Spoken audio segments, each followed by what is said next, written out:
Ui, dah jauh aku berjalan dah ni. Mana-mana kampung aku pergi aku tak tahu dekat maghrib ni.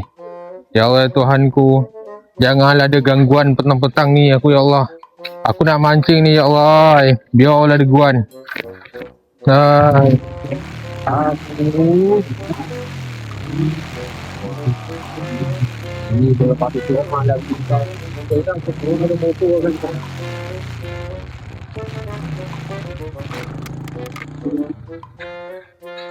Siapa siap petang-petang ni? Orang lain pun ada motor juga. Tak payahlah beria sangat. Aku nak mancing, lari dah ikan. Mana gaya entah. Memang sangkut pula, memang mak diri jauh.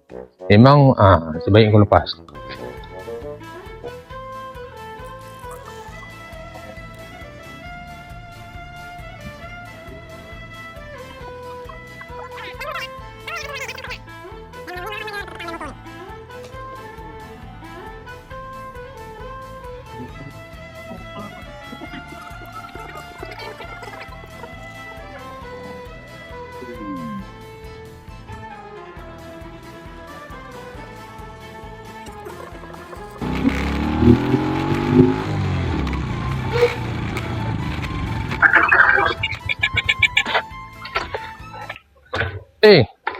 Mat, baik kau langgar je aku masuk dalam parit.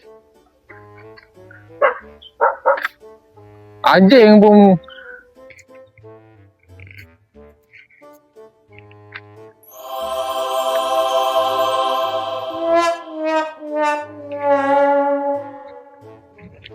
lah.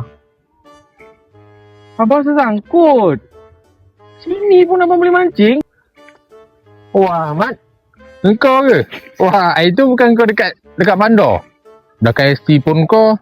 Aku dekat Bakri ni pun kau ada. Kau buat apa kat sini?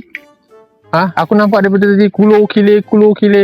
Kau tak kerja? Bang ni, saya balik kerja lah ni. Lalu rumah saya ni. Oh, kampung sini orang Bakri. Abang boleh mancing kat sini, saya pelik juga ni. Mancing sini lah ikan besar-besar. Kau jangan belagak no. Mai daripada kau kulo kile, baik kau ikut aku.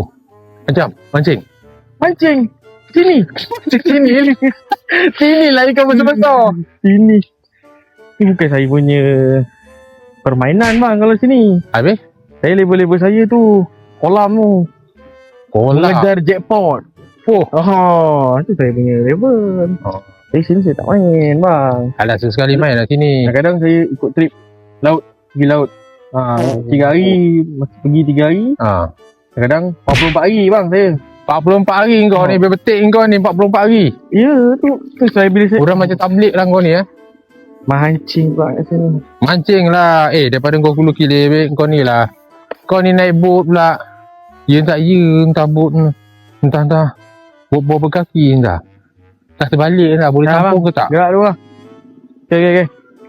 Yelah. Balik Hati-hati. bang. Apa ni? Yelah. Kau pun balik. Okay bang.